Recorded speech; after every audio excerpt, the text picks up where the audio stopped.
গাছের ফলগুলো দ্রুত বড় হওয়ার সাথে সাথে আপনার ছাদ বাগানে গাছে খাবারের পরিমাণ কিন্তু অনেক পরিমাণ বাড়াতে হবে। কারণ একটি ফল তখনই দ্রুততার সঙ্গে বৃদ্ধি হয় যখনই সঠিকভাবে সঠিক পরিমাণ খাবার পায়। Hello friends, welcome to my channel. দেশ এবং দেশের বাইরে থেকে যারা আজকে আমার ভিডিওটি কন্টিনিউ করেছেন প্রত্যেককেই gardener trips with Kamal YouTube চ্যানেলে স্বাগতম।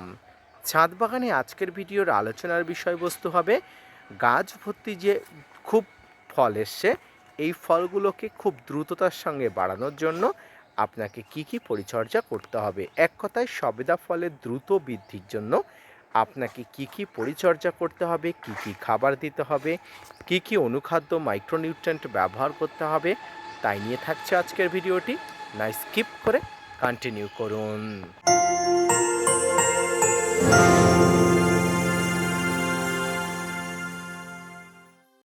সম্মানীয় দর্শক এবং শ্রোতা বন্ধুরা, দেশ এবং দেশের বাইরে থেকে যে যেখান থেকে আজকে আমার ভিডিওটি কন্টিনিউ করেছেন প্রত্যেককে নমস্কার, সালাম, আদাব জানিয়ে আজকের ছোট্ট উপস্থাপনাটি শুরু করছি।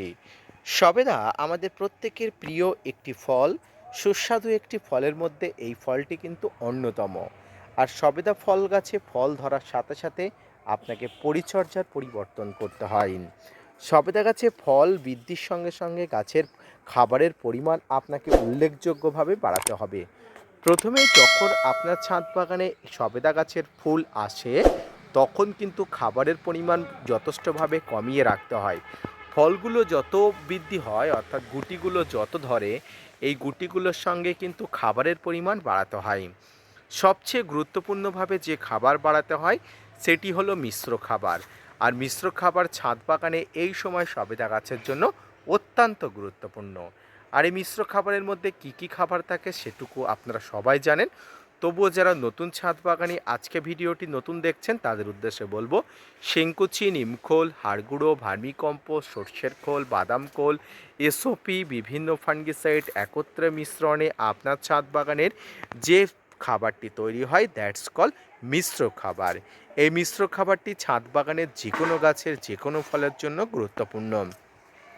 গাছে ফুল থেকে গুটি এইভাবে এই অবস্থায় আসার সঙ্গে সঙ্গে আপনাকে কিন্তু খাবার দেওয়া শুরু করতে হবে। আর এই খাবারের মধ্যে সব একসঙ্গে মিক্স করে কিন্তু আপনাকে দিতে হবে। শেংকুচি, নিমখোল, হাড়গুঁড়ো, ভার্মি কম্পোস্ট যে সমস্ত উপাদানগুলো আছে প্রয়োজন মতো দিয়ে আপনার ছাদ বাগানের জন্য যে মিশ্র খাবার তৈরি রাখা আছে সেটি কিন্তু গাছের গোড়াতে দেবেন। তবে এই খাবার প্রতি 3 মাস অন্তর অন্তর দিতে হয়। প্রতিদিন দেওয়া চলবে না। আপনাকে একবার দিলে আগামী 3 মাস আপনার আর দেওয়ার কোনো প্রয়োজন হবে না। তাই প্রতি 3 মাস অন্তর অন্তর দেবেন। এর পাশাপাশি আপনার ছাদ বাগানে সবেদা গাছের এই যে সবেমাত্র গুটিতে আপনাকে কিছু খাবার স্প্রে ফর্মে দিতে হবে। এর মধ্যে যেমন পটাশ আছে, মাইক্রোনিউট্রন আছে, বিভিন্ন ধরনের নিউট্রনের মধ্যে এপিসম সল্ট আছে।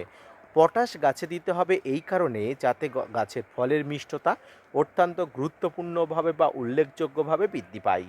মাইক্রোনিউট্রিয়েন গাছে প্রয়োগ করতে হবে যাতে ফলগুলো ঝরে পড়ার প্রবণতা অনেক অংশে কম হয় এবং ফল দ্রুততার সঙ্গে তার সম্পূর্ণ কালার বা রং নিয়ে বড় হয়ে ওঠে।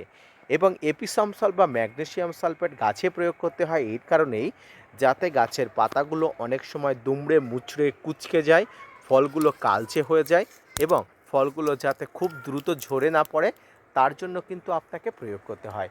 এছাড়াও এপিসম সল্ট বা ম্যাগনেসিয়াম সালফেটের নানা কার্যকর গুণ আছে।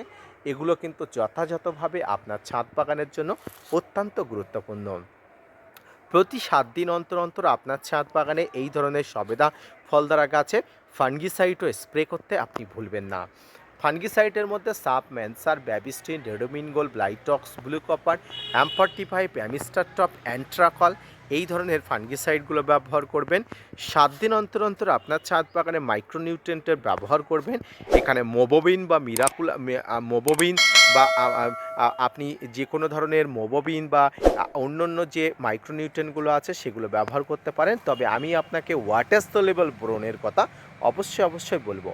এই ওয়াটার সলিউবল বোরন প্রতি লিটার জলে আপনি 1 থেকে 3 গ্রাম সর্বোচ্চ পরিমাণ নিয়ে সর্বনিম্ন 1.5 গ্রাম পরিমাণ নিয়ে আপনি ছাদ বাগানে এই ধরনের ফল ধরা গাছগুলোকে অবশ্যই দিয়ে দেবেন। খুব ভালো ফলাফল পাওয়া যাবে। এর পাশাপাশি পটাশ অর্থাৎ 0050 আপনার ছাদ বাগানের জন্য অত্যন্ত গুরুত্বপূর্ণ। গাছের গোড়ায় দিতে চাইলে আপনি অবশ্য লাল পটাশ দিতে পারেন। প্রতি লিটার জলে আপনি এই পটাশ মোটো 3 থেকে 4 গ্রাম নিয়ে জলের সঙ্গে গুলে গাছের গোড়াতে দিতে পারেন। এবং যদি স্প্রে ফর্মে করতে চান সেক্ষেত্রে 0050 বা সালফেট অফ পটাশ আপনাকে অত্যন্ত গুরুত্বপূর্ণভাবে প্রয়োগ করতে হবে। এই 0050 বা সালফেট অফ পটাশ প্রত্যেক ছাদ বাগানে ফল এবং ফুল গাছে উল্লেখযোগ্যভাবে ব্যবহার করতে হয়, এটি কিন্তু প্রত্যেকটা ছাদ বাগানে জানা উচিত। এর পাশাপাশি আপনাকে এই এপিসম সল্ট ব্যবহার করতে হবে প্রতি 15 দিন অন্তর। 15 দিন অন্তর অন্তর আপনার ছাদ বাগানে এটি প্রয়োগ করবেন। তবে যাদের কাছে এপিসম সল্ট বা ম্যাগনেসিয়াম সালফেট নেই, কোনো রকম অসুবিধা নেই, না দিলেও কোনো প্রবলেম নেই। তবে দিলে গাছের কিন্তু হৃষ্টতা পুষ্টতা শক্তিশালী মানসিকতা কিন্তু বাড়ে।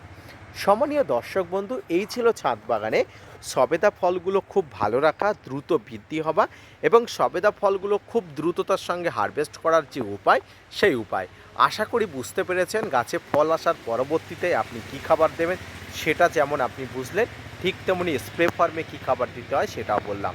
এর পাশাপাশি কিছু জৈব খাবার আছে ছাদ বাগানে, যেমন কলার খোসা, পেঁয়াজের খোসা, এগুলো কিন্তু ছাদ বাগানে গাছের জন্য গুরুত্বপূর্ণ। আপনি দিতে চাইলে কোনো ধরনের অসুবিধা নেই।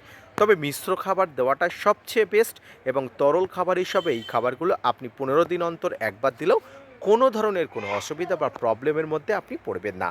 আজকের ভিডিওটি এই পর্যন্ত। আশা করি বুঝতে পেরেছেন, আশা করি বোঝাতে পেরেছি। এর আগেও একাধিকবার সবেদা গাছের পরিচর্যা নিয়ে ভিডিও করেছি। তবুও আপনাদের যদি কোনো আবার অসুবিধা হয় আবারও ভিডিও করব। আশা করি আপনাদের বোঝাতে পেরেছি। যদি বোঝাতে পারি, আমার ছোট্ট YouTube channel gardener trips with Kamal চ্যানেলটাকে সাপোর্ট করে ভিডিওটি শেয়ার করবেন। আপনাদের উদ্দেশ্যে সমস্ত তথ্য নিয়ে প্রতিনিয়ত ভিডিওগুলো প্রোভাইড করি। যদি অবশ্যই সাপোর্ট করেন, ভিডিওটি শেয়ার করে চ্যানেলটি সাবস্ক্রাইব করে পাশে থাকা বেল আইকনটি বাজিয়ে দেবেন। তাতে আমি আরও বেশি মোটিভেট হব এবং ভিডিও বানাতে আগ্রহী হব। ধন্যবাদ।